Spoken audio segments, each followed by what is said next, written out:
আসসালামু আলাইকুম, আশা করি সকলে ভালো আছেন। তো আজকে একটা টপিক নিয়ে কথা বলবো, সেটা হলো সরকারি চাকরির খাতসমূহ যেটা। তো আমরা বেসিক্যালি হয়তো অনেকে ভাবে যে সরকারি চাকরি মানে সব একই খাতের, বিষয়টা এরকম না। বিভিন্ন সরকারি চাকরি বিভিন্ন বিভক্ত রয়েছে, খাত রয়েছে, তবে বিভিন্ন খাতের বিভিন্ন কিছু সুযোগ সুবিধা রয়েছে। সংক্ষেপে কিছু আলোচনা করব। আরেকটা কথা, মূল যে মোটিভ, অনেকে বলে বা ভাবে যে সরকারি চাকরি মানেই পেনশন। বিষয়টা কিন্তু এরকম নয়।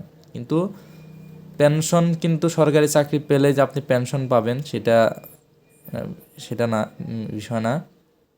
তো এটা একটা অনেকের ভুল ধারণা।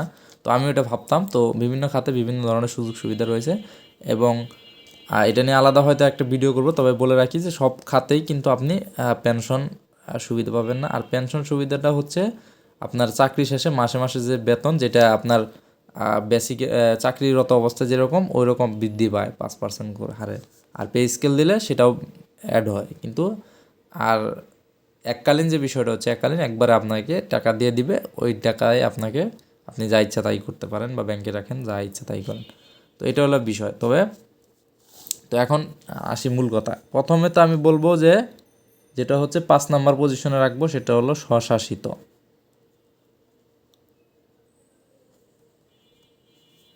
তো স্বশাসিত যে হচ্ছে জেলা পরিষদ, উপজেলা পরিষদ, ইউনিয়ন পরিষদে যে আপনার ছোটোখাটো নিয়োগ দেখেন, সেগুলো স্বশাসিত।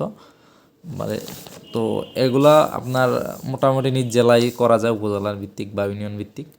তো এটা মোটামুটি খারাপ না। তবে এগুলাতে আপনি সাধারণত ওই যে আমি বললাম যে এককালীন যেটা আপনি পাবেন এবং অন্যান্য সকল সুযোগ। তবে সব কিন্তু আপনার বেসিক ভাতা টাতা মোটামুটি কিন্তু সব খাতেরই প্রায় কাছাকাছি বা বেসিক কিন্তু সবারই একই। এটা আপনার মাথায় রাখতে হবে।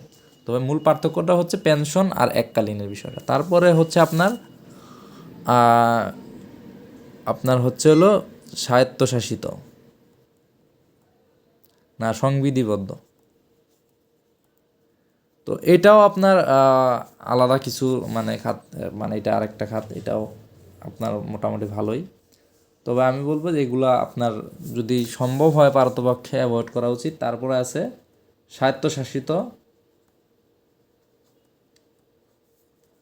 তো স্বায়ত্তশাসিত বলতে বোঝায় যে আপনার যেগুলাতে আপনার স্বায়ত্ত বা নিজের শাসন রয়েছে বা আলাদা ইনকাম রয়েছে। যেমন আপনি ধরতে পারেন যে এক্সাম্পল হিসেবে ব্যবসা ধরতে পারেন, ব্যবসা স্বায়ত্তশাসিত। এরকম আরও অনেক স্বায়ত্তশাসিত প্রতিষ্ঠান রয়েছে। তো এইগুলো চাকরিও খারাপ না, কিন্তু আপনি যদি মানে ভালো হয়ে থাকেন তো আপনি আরও চেষ্টা করবেন যে আরও বেটার যদি আপনি অপশন থাকে আপনার সেই দিকে যেতে পারেন। তবে পেলে এগুলো কোনোটাই চাকরি খারাপ না, সরকারি চাকরি সবগুলোই ভালো চাকরি, মানে খাতগুলো আর কি। তারপরে রয়েছে আপনার দ্বিতীয় নম্বরে রাষ্ট্রায়ত্ত। রাষ্ট্রায়ত্ততে আপনার রয়েছে সরকারি যে বাণিজ্যিক ব্যাংক এবং বিভিন্ন ব্যাংকগুলোর যে রয়েছে সরকারি ব্যাংক। তো এগুলো হচ্ছে রাষ্ট্রায়ত্ত ব্যাংক। তবে রাষ্ট্রায়ত্ত ব্যাংকের মধ্যে কিছু কিছু ব্যাংক আবার পেনশন সুবিধা রয়েছে, আবার কিছু কিছু ব্যাংক আবার এককালীন সুবিধা রয়েছে। তো এটা আপনারা যারা চাকরি প্রিপারেশন নেবেন তারা আপনারা একটু ঘাটাঘাটি করে নিন। সর্বপ্রথম যেটা হচ্ছে এটা হচ্ছে আপনার রাজস্ব খাত। রাজস্ব খাত আপনার হলো, অনেকে বলে যে এটাই ফুল সরকারি চাকরি আর অন্যগুলো ফুল সরকারি না। বিষয়টা এমন না। রাজস্ব খাত হলো যেখানে সরকার যে রাজস্ব মানে ট্যাক্স বা যেগুলাই করে সেখান থেকে মানে তারা বেতন সুবিধা বিভিন্ন সুবিধা দিয়ে থাকে। এবং এখানে সরকারের রাজস্ব খাতে মানে সরকার পুরোটাই আপনার সেবামূলক। রাজস্ব খাতের যে কর্মচারী কর্মকর্তা রয়েছে বা তারাই হলো পুরোটাই মনে করেন যে মানে তাদের থেকে তারা দেশের সেবার জন্যে মানে ইনকাম হয় না তাদের, মানে তাদের দ্বারা তারা দেশের কাজ জন্য মানে করে থাকে। আর অন্যান্য যে প্রতিষ্ঠানগুলো এগুলোতে কিন্তু ইনকাম বা তাদের আলাদা একটা ইনকাম রয়েছে এবং সরকার তাদের থেকে মানে লাভজনকভাবে লাভ করে বা তাদের দ্বারা ইনকাম করে। তবে সবই সরকারি চাকরি। তো ভুলভ্রান্তি হলে সবাই ক্ষমা সুন্দর দৃষ্টিতে দেখবেন। তবে আমি বলবো যে যদি কেউ রাজস্ব খাতের চাকরি পান তো আমি মনে করবো যে রাজস্ব খাত বেস্ট, সরকারি চাকরির মধ্যে রাজস্ব খাত বেস্ট। এবং রাজস্ব খাতে আপনার ফুল পেনশনের সুযোগ সুবিধা রয়েছে।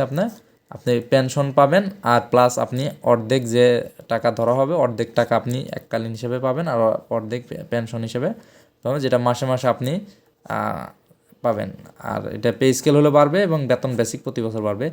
আর এটা রাজস্ব খাতে সব চাকরিতে আপনার পেনশন রয়েছে। অন্যান্য খাতে দু একটা চাকরিতে আপনার হয়তো পেনশন সুবিধা থাকতে পারে, কিন্তু রাজস্ব খাতে আপনার পেনশন সুবিধা আপনি পেয়ে যাবেন। আর পেনশন সুবিধাটা হচ্ছে ওয়ান অফ দ্য বেস্ট, মানে চাকরির সারা জীবন চাকরি করার পরে পেনশন সুবিধা হলো ওয়ান অফ দ্য বেস্ট। তো সেই ক্ষেত্রে যদি মানে অনেকের হয়তো জ্ঞান নাই বা জানেন না, তো আমি চেষ্টা করবো যে আপনারা চেষ্টা করবেন যে রাজস্ব খাতে টার্গেট করার। তবে এইগুলো হলো যদি সরকারি চাকরি যদি আপনার হয়, তারপরে এগুলো খারাপ না, সবগুলোই ভালো চাকরি। তবে যদি আপনি আরেকটু বেটার চান, তাহলে রাজস্ব খাত one of the best option হবে সরকারি চাকরির খাতের ক্ষেত্রে। তো এইটুকুই সংক্ষেপে বলার চেষ্টা করলাম। তো এরকম আর কি, তবে সবগুলো সরকারি চাকরি, কিন্তু খাত ভিন্ন ভেদে সুযোগ সুবিধার কিছুটা পার্থক্য বা কার্যক্রম একটু এদিক সেদিক।